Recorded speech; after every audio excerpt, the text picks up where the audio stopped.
తిరుమల శ్రీ వెంకటేశ్వర స్వామి వారిని పలువురు తెలంగాణ ఎమ్మెల్యేలు దర్శించుకున్నారు. తెలంగాణ ఎమ్మెల్యేలు గడ్డం వినోద్, ధన్పాల్ సూర్యనారాయణలు వేర్వేరుగా కుటుంబ సభ్యులతో కలిసి స్వామివారి సేవలో పాల్గొని మొక్కులు చెల్లించుకున్నారు. దర్శనం అనంతరం ఆలయ రంగనాయకుల మండపంలో అర్చకులు వేదాశీర్వచనం అందించగా ఆలయ అధికారులు శ్రీవారి తీర్థ ప్రసాదాలు అందజేశారు. ఓం నమో వెంకటేశాయ నమః. ఆ ఏడుకొండల వాడి ఆశీర్వాదంతో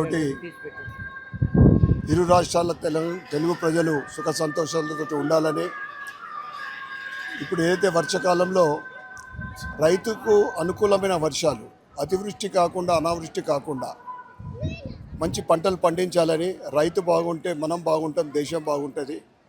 అదేవిధంగా ఏదైతే తెలంగాణలో ప్రభుత్వం ప్రవేశపెట్టిన, ముఖ్యంగా పేదలకు ప్రవేశపెట్టిన పథకాలన్నీ కూడా అమలు అయ్యే విధంగా ఆ స్వామివారి ఆశీర్వాదం ఉండాలని కోరుకుంటూ మరొకసారి అందరికీ ఆ వెంకటేశ్వర స్వామి ఆశీర్వాదం ఉండాలని కోరుకుంటూ నమ్మ వెంకటేశ్వర.